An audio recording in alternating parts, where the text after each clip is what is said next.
Hi guys, today we're going to look at the document called Additional Topic, Applications of Volume Formulas, and we're going to look at example number 4. Example 4 and also example 2, which I'll actually leave you guys to work out, are examples of what are called composite volume problems. For the purposes of this discussion, composite can just be used to represent a figure, in this case a 3D solid, that has multiple shapes that form a greater whole. So in the case of example number 4, you actually have two shapes that combine to form this model of a hotel. And those shapes are a rectangular prism, all right, as well as a square pyramid. So let me actually just draw this. I apologize if it's not perfect. You know the drill. Don't be too mean to me. All right. Whoop, whoop, and whoop. Okay.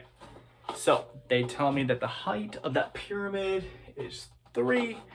This is 8, 8, and 13. Okay, so let's get some basic formulas down here. All right. So the volume of the figure, I'm going to just label this as volume of the figure, is going to be composed of two smaller volumes, right? That's going to be the volume of the rectangular prism plus the volume of the pyramid. Again, you don't have to do this particular step, but I like to do it to help me keep my thoughts organized in terms of how I'm setting up my work, okay? Now, we know some other formulas that represent these volumes. I know that the formula for the volume of a rectangular prism is actually the area of the base times the height, and I know that the volume of a pyramid can be represented as 1/3 area of the base times height. With that being said, let's start calculating. So over here, what's the area of the square base? Well, 8 times 8, that's going to be 64. And the height of the rectangular prism is 13.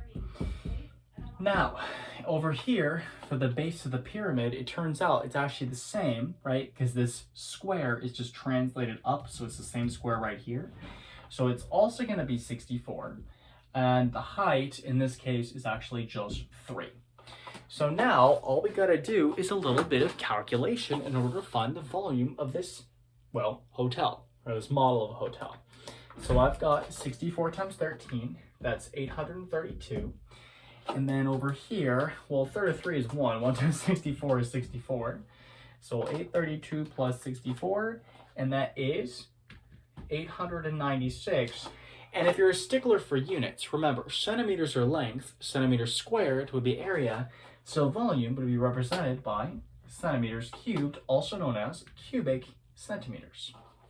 Okay? So, what are the big takeaways from this problem? On the end of course exam, they will not ask you to simply calculate the volume of one shape. That was what they asked you to do in 8th grade regular pre-algebra. What they're going to ask you to do instead, if they ask you to calculate volume, is calculate the volume of a composite shape. In this case, the composite shape was made up of two smaller shapes, a rectangular prism as well as a square pyramid, and to find the total volume, all I had to do was find the volume of each one and add the two volumes together. In some cases, though, instead of adding volumes, you may actually have to subtract them. So when you're looking at example number 2, hint, hint, nudge, nudge, you may find it useful to do some volume subtraction, okay?